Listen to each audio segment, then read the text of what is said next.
Telugu Desam party అధ్యక్ష 42 సంవత్సరాలు పూర్తయింది.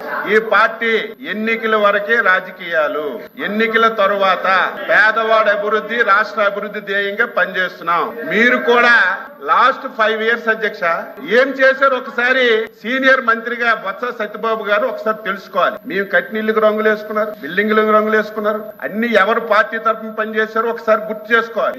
మళ్ళీ చెప్తున్నాం ఈ ప్రభుత్వానికి శాసన మండలి ద్వారా మీ ద్వారా ప్రజలకు తెలియజేస్తున్నాం. ఈ పార్టీకి, ఈ ఎన్డీఏ ప్రభుత్వానికి రంగు లేదు, రుచి లేదు, వాసన లేదు, ధనవంతులు లేడు. ఈ పార్టీకి, ఈ ప్రభుత్వానికి క్రైటీరియా అధ్యక్ష, క్రైటీరియా పేదవాడే క్రైటీరియా. రాజకీయ పార్టీలతో సంబంధం లేదు, కులాలతో సంబంధం లేదు, మతాలతో సంబంధం లేదు. అర్హత కలిగిన ప్రతి ఒక్కరికి అన్ని పథకాలు ఇస్తాం.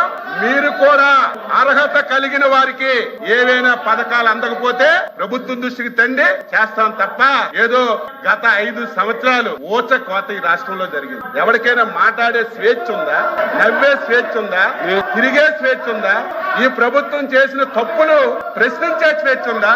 ఈ రోజు మీకు ప్రజాస్వామ్య పాలన వచ్చింది. మీరు అధికారం వచ్చిన 6 రోజుల నుంచి 7 రోజుల నుంచి ప్రజల్లోకి వెళ్తున్నారంటే దట్ ఈజ్ ప్రజాస్వామ్య ప్రభుత్వం ఇది. మీరు 5 సంవత్సరాలు మేము ఏదైనా కార్యక్రమంకి వెళ్తామంటే 5వ గంటకే, ఏకోజామున 5వ గంటకే పోలీసులు వచ్చి గేట్లకు తాళాలి. కారు ఎక్కితే అరెస్టులు, ఎవరైనా మాట్లాడితే కేసులు, ప్రభుత్వాన్ని విమర్శిస్తే తప్పుడు కేసులు ఇటు జైల్లో పెట్టడం, ఇంకా మాట్లాడితే ఆస్తులు ధ్వంసం చేయడం. ఇవన్నీ 5 సంవత్సరాలు కళ్ళతో మేము అందరం ఈ రాష్ట్రంలో చూసాం. మేము ఈ రోజు స్వేచ్ఛగా మీరు వెళ్ళండి, ప్రజాస్వామ్యబద్ధంగా మీ పరిపాలన మేము చేస్తున్నామని మీకు స్వేచ్ఛనిచ్చి మాట్లాడిస్తున్నటువంటి ముఖ్యమంత్రి అధ్యక్ష చంద్రబాబు నాయుడు గారు ఈ రోజు మళ్ళీ చెప్తున్నాం, ఈ ప్రభుత్వానికి, ఎన్డీఏ ప్రభుత్వానికి పేదరికమే క్రైటీరియా.